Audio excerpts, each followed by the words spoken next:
We're here with Kevin from Necrobarista, Route 59, yep. And we're talking about Necrobarista, the visual novel set in Melbourne. But can you tell us a little bit more about the game? So, Necrobarista is a visual novel set in a magical Melbourne cafe where the dead come back for one last night and one last cup of coffee. Beautiful. And so, why are the dead rising and coming for one last cup of coffee? We don't really explain that too much. Yeah. It's basically kind of like a magic realist setting. So it just happens, and people don't really question why. Yeah. It just happens. It just happens, right. Very Melbourne. So we noticed that Necrobarista, I've actually been following Necrobarista for quite a while now because cool. it's in the visual novel, and visual novels Yeah, aren't yeah, super so- huge in Western society yet. Hopefully after Necrobarista they will be. Fingers crossed. Can you tell us now, Necrobarista is inspired by anime and film, so can you tell us about the inspirations behind Necrobarista from So that like perspective? visually, my biggest influence is probably Akiyuki Shimbo. Okay. So he's one of the main directors at Shaft, Madoka Magica, Bakemonogatari, Yeah. that kind of stuff. But like narratively, we are most heavily influenced by Time of Eve or Eve no Jikan, which is a movie about a cafe set in the near future in a world where androids are a thing, but they're almost kind of like slaves or like just like servants of humans. Okay. In this cafe though, you're not allowed to, first of all, discriminate against androids, and secondly, usually androids have like this little blinking light on them, and it disappears in this cafe. So you don't know who's an android and who's human. Okay. Yeah. And is there a bit of that in Necrobarista as well? This Exactly. sort of Because normal animation? humans can also come into the cafe. Yeah. It's the same as ghosts, but they look identical. So you don't know who's dead and who's alive. Right. Okay. So, like, when we go and play Necrobarista, what sort of things would we be expecting? Are we sort of expecting deep philosophical insights, or comedy, romance, or a bit Some of everything? memes. What it means? Yeah, like Yeah. Australian humor, I guess, is one Yeah. thing we really wanted to show off in our game. And something I think like the international audience will appreciate, just because it's a bit different. The narrative is, I guess, for the most part, humorous. We didn't want to make it too doom and gloom. There's a lot of, I guess, emotions as well. But we did want to make something that felt close to heart, like something that we knew. Yeah. And something that, like, hopefully the audience will see is like, this is about real people, right? We didn't just, like, make a fantasy world where, yeah. So when you sort of wrote this visual novel, then you took conversations that you had in real life with other people, and is that sort of where a lot of the narrative may come from, or is So it... to clarify, I'm not the actual writer. Oh, right, Yeah. shit, yeah. We have two writers, Justin Peterson and Damon Reese, and I think a lot of their influences are definitely just from their real life interactions when they used to work in hospitality, for instance, or like their encounters with baristas and bartenders when they went to cafes themselves. Tell us a little about the art style. Like, there's a lot of cell shading. There's a lot of what's the intended effect of the art style? The colors are quite sort of dark as well, being a Necrobarista type thing. Like we're really big fans again of anime and just graphic novels and that kind of stuff.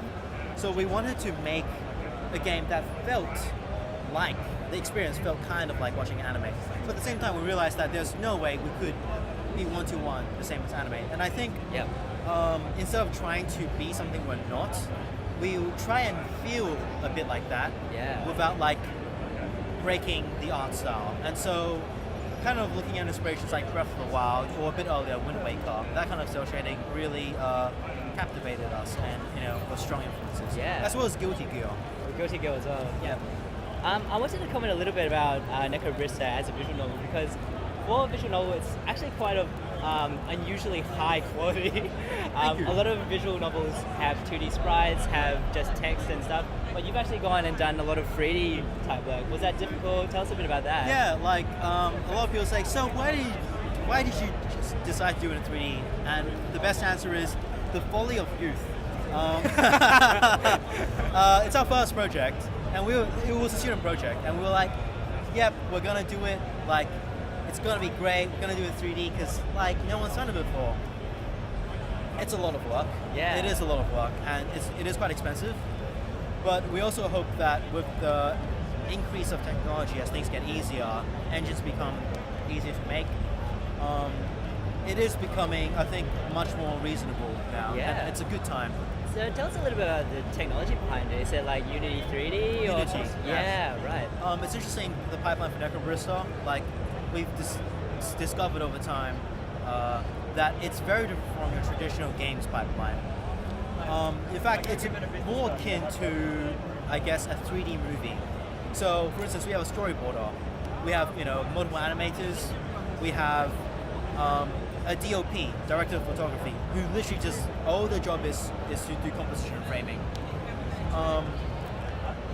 And that was a real learning experience, because it's like obviously different from the stuff that you show in uni, Yeah. but also different from like every single like Gama Sutra article you read. Like, oh, make sure you do this. I'm like, no, but it doesn't work for us, Yeah. And also just in terms of like acquiring funding from publishers, it has been a bit of a tricky thing, because unlike other games where you can kind of make vertical slices fairly easily, because you can show off the mechanics. Yeah. What makes Necrobarista shine is the polish, right? It's just the visual fidelity, the audio, everything coming together at the very end. And you've probably seen footage of like even Hollywood movies before post-production, and they look kind of poopy, It's just like, yeah, this doesn't look that good. And that's Necrobarista for a long time. So we really had to, I guess, work hard to convince people, like, I know it looks like poop now, but It looks good, actually. it will get better. It will get better. Yeah. That's really interesting. So what did you find were the biggest differences between industry accepted practice versus what you guys had to do? Like, what were the big sort of... So again, like as I mentioned before, hiring, we really had to find different jobs. And like for indie studio, we have 2 out of maybe 10 people as writers, which is a lot of writers. Right? We have like very few programmers relatively, just because the game is not that mechanically heavy. Most of the programming isn't actually making the game.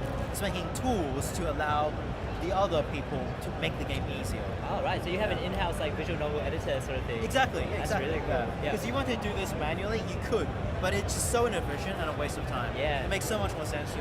Basically, we made like our own mini engine inside Unity to make Necrobarista. That's really amazing. It also means that like if we were to make sequels, for instance, we could use the same engine and just make a season 2. Yeah, because a lot of people use things like RenPy, but your thing sounds so much more advanced than that for now. Are you ever planning to release this engine to the public, or is it all in-house? Or It's very ugly right now, so I would balk at the thought of trying to like force other people to use it. I'm like, please don't suffer, don't like.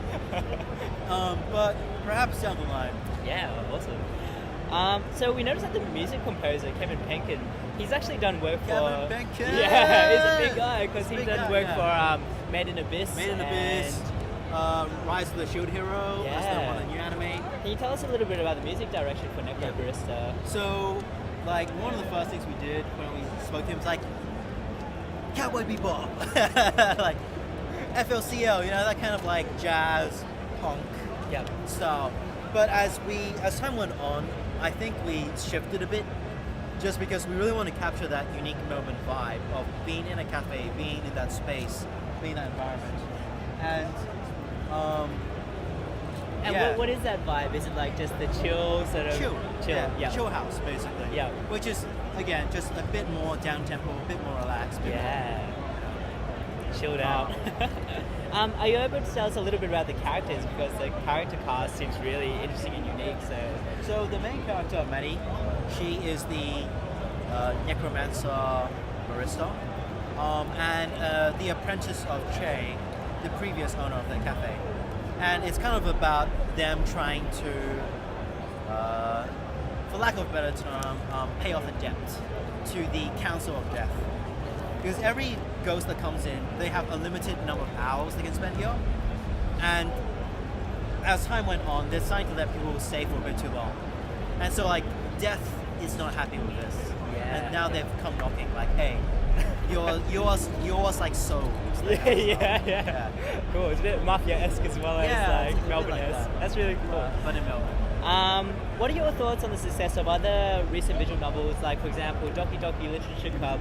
It's very exciting. It's very exciting. Is that sort of like, inspiring for you on guys? On one hand, like, definitely it's a really good sign that people are taking notice of visual novels, like, especially the border market.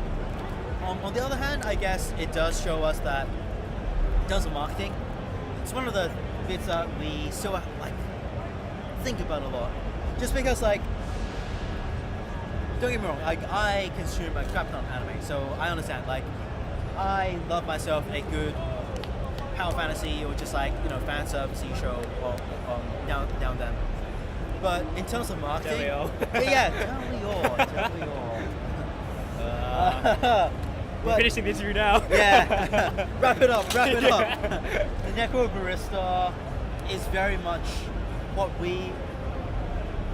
we started out, we said we want to be the Studio Ghibli of visual novels, and to us, what that means is a game that doesn't rely on tropes. It doesn't rely on like standard just like fan service, that kind of stuff. We want to tell a good story for the sake of telling a good story. We want to sell something that's very inclusive, that everyone feels welcome to watch, and very high quality. Just like pushing the quality as much as we can. I love that. Like, you guys have got a very sort of aspirational art direction, writing direction. It's going to be an awesome visual novel when it comes out. Like, even saying that makes me feel like, man, what like an arrogant jerk. But like, I'm not saying that's what we are, but that's something we strive to be. We really want one day to become. It's very inspirational. I think that a lot of the visual novel readers will really appreciate that it's not just fan service, it's not just tropes. It's actually something that's very unique, and you aim for that narrative over like just service, I guess. Yeah. So when can we expect to play Necrobarista on the Nintendo Switch? So Necrobarista is coming out early 2019. Yep. For PC and Mac on Steam. Yep. And afterwards, we'll probably spend a few months porting the game to Switch, as well as the PS4. Cool. And what's the best way if our audience wanted to follow you guys? How would they get in contact with you or keep updated?